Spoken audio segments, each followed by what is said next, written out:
नरेंद्र साहब, सिवनी में कुछ दिनों से एक बड़ी चर्चा का विषय है सिवनी बस स्टैंड को लेकर।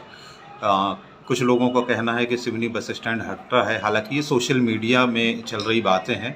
कुछ लोगों का कहना है कि सिवनी से बस स्टैंड, जो पुराना बस स्टैंड है, उसको कहीं और परिवर्तित किया जा रहा है। वहीं इसमें दिनेश राय मुनमुन विधायक जी का भी इसमें स्टेटमेंट जारी हुआ था लास्ट टाइम जब उन्होंने प्रेस कॉन्फ्रेंस थी, तो उसमें भी उन्होंने कुछ वक्तव्य दिए थे जिसके सोशल मीडिया में काफ़ी चर्चाएं हैं। आप भी बस स्टैंड में काफ़ी लंबे समय से यहाँ पे हैं और आपका कारोबार भी यहीं से चलता है। मानवीय आधार पर आप इस विषय पे क्या रोशनी डालना चाहते हैं? लगभग 2 वर्ष पहले कलेक्ट्रेट सभा कक्ष में एक शहरी विकास को लेकर एक मीटिंग की गई थी, जिस मीटिंग में मैं भी था। उस मीटिंग में 3D एक वीडियो बना था। उस वीडियो के माध्यम से यह बताया गया था कि ये जो बस स्टैंड है, इसका विस्तारीकरण किया जा रहा है। लोगों को पता ही नहीं है कि बस स्टैंड कहीं और बन ही नहीं रहा है, जबकि जो बस स्टैंड है, ये जो राज परिवहन की बस स्टैंड की जगह है, जहाँ पर जबलपुर बस स्टैंड है, उसके पीछे लगभग 1 एकड़ की जगह यहाँ भी खाली है। और ये जो साहू जी की जो दुकान है, बुक स्टॉल, उसके पीछे भी जगह खाली है। तो वहाँ से एक रास्ता निकाल के जो पुराना भव्य प्राइवेट बस स्टैंड है, वहाँ से कनेक्ट करने की योजना थी। और वहाँ से एक रास्ता दलसागर के टापू होते हुए रिलायंस पेट्रोल पंप के वहाँ निकलने का भी था। और एक रास्ता ये बस स्टैंड से बाबा रोड लाइन्स के सामने से सीधे एक बाईपास जाने का भी था। और पीछे जो बस स्टैंड में जो अपना जो टर्फ ग्राउंड है, टर्फ ग्राउंड के सामने जो लगभग 4 एकड़ की जगह है, जो अन्य विभाग भी उसको मांग रहे थे, स्पोर्ट्स विभाग भी मांग रहा था, खेल विभाग भी मांग रहा था। तो उन्हें ना देकर सरकार, सबकी मांग थी जिला प्रशासन की, जनप्रतिनिधियों की, कि यहाँ पर ये बस स्टैंड को, ये जो बना हुआ बस स्टैंड, इसको थोड़ा और 4 एकड़ में विस्तार कर दिया जाए तो लोगों को और रोजगार मिलेगा। ऐसा एक 3D पिक्चर के माध्यम से वहाँ हम लोगों को भी समझाया गया था।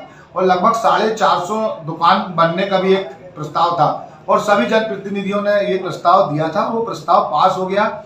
और मेरी अभी भरत यादव सर से मेरी बात भी हुई थी, उन्होंने भी बताया कि ये प्रस्ताव पास हो चुका है और लगभग इसका टेंडर भी लग चुका है, ऑनलाइन इसका टेंडर भी दिख रहा है। अब शहर में सोशल मीडिया में या फिर प्रिंट मीडिया में, इलेक्ट्रॉनिक मीडिया में अभी एक अचानक एक सुर्खियों में ये बातें चलने लगी कि बस स्टैंड यहाँ से हटाना चाहिए, बस स्टैंड रेलवे स्टेशन के पास जाना चाहिए। निश्चित तौर पे वो मांग भी अच्छी है। हमारे विधायक जी ने भी उसका बात कुछ रखी कि क्षेत्रीय से जिस तरीके से शहर का दबाव बढ़ रहा है, तो एक क्षेत्रीय बस स्टैंड जिसमें से बालाघाट मंडला रोड की बसें वहां से जा सकती हैं, एक क्षेत्रीय बस स्टैंड वहां बनाया जा सकता है। लेकिन यह सब जिस तरीके से वो कृषि विभाग की भूमि है, कैसे कृषि विभाग की भूमि बस स्टैंड को हस्तांतरित होगी, ये सब अभी चुनाव है, महीने 1.5 महीने बाद अभी आचार संहिता लग जाएगी।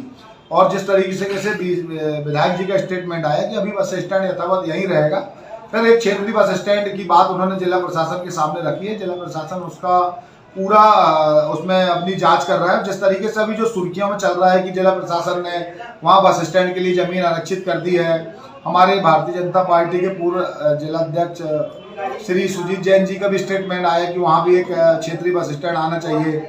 हमारे साथी भाई पासा भाई का भी एक स्टेटमेंट आया कि जिस तरीके से हाउसिंग बोर्ड की यहाँ पर सैकड़ों दुकानें हैं और इतनी महंगी दुकानें उनके द्वारा ली गई हैं, ये भी एक चिंता का विषय है कि इतना बड़ा जो बाजार है, इस बाजार का उपयोग पर किस माध्यम से कैसे होगा, वो बाजार उतना मिल पाएगा नहीं मिल पाएगा, ऐसे लोगों का ये चिंता का विषय। सबसे बड़ी बात है कि यदि इस तरीके का मुद्दा शहर में चल रहा है, युवाओं के बीच में, बड़े बुजुर्गों के बीच में, जिला प्रशासन के बीच में, जनप्रतिनिधियों के बीच में, संगठन के बीच में, तो निश्चित तौर पर जिला प्रशासन को इस मुद्दे में स्थिति स्पष्ट करनी चाहिए।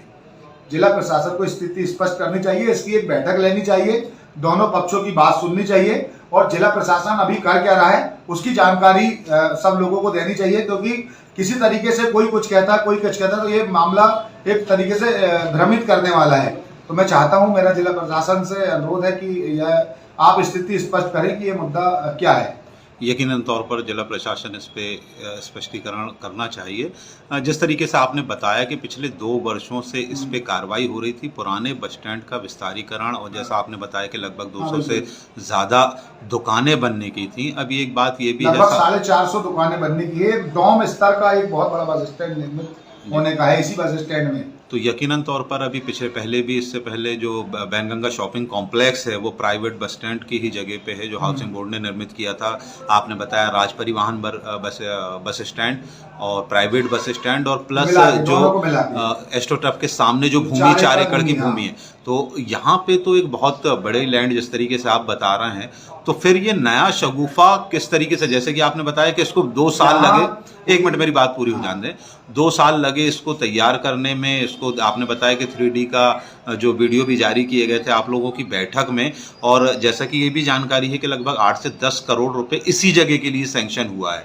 अब जो नई बातें आ रही हैं कि जैसे विधायक जी ने भी बोला कि 2 करोड़ रुपए, लगभग 1 से 1.5 करोड़ रुपए यहाँ खर्च किया जाएगा, बाकी पैसा उधर वो किया जाएगा, तो कहीं ना कहीं इसमें राजनीतिक और अर्थलिप्सा भी, स्वार्थलिप्सा भी सामने नहीं दिख रही? बिल्कुल, इसमें टोटल राजनीति है।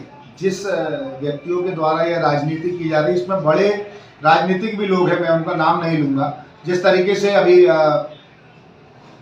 फग्गन सिंह कुलस्ते जी हैं, हमारे सांसद हैं, मंत्री हैं बालाघाट मंडला लोकसभा से, उनकी एक फर्जी लेटर पेड बना के इस मामले की भी शिकायत की गई कि सिवनी में एक बड़ा भ्रष्टाचार हुआ, पौने दाम में जमीनें बेच दी गई, ऐसा हुआ वैसा हुआ, ऐसा एक फर्जी शिकायत।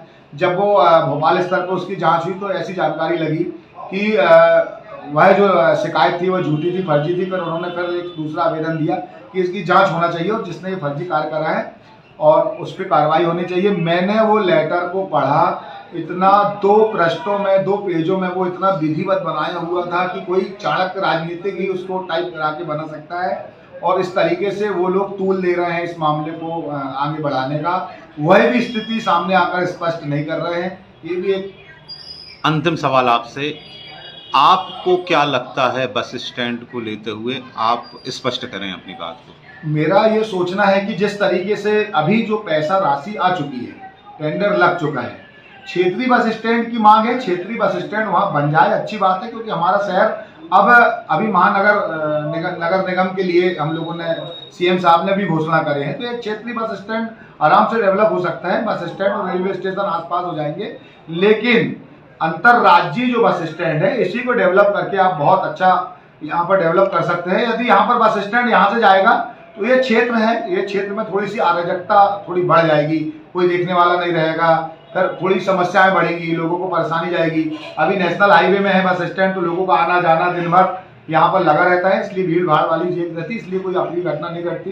फिर ये किसके भरोसे छोड़ोगे, ये भी एक चिंता का विषय है। बिल्कुल, आपने अपनी बात यहाँ पर स्पष्ट की। निश्चित तौर से हम आपसे उम्मीद करेंगे कि आप आला अधिकारियों से इसमें जो क्लियरेंस है वो सामने लाने की कोशिश करें। बिल्कुल, धन्यवाद।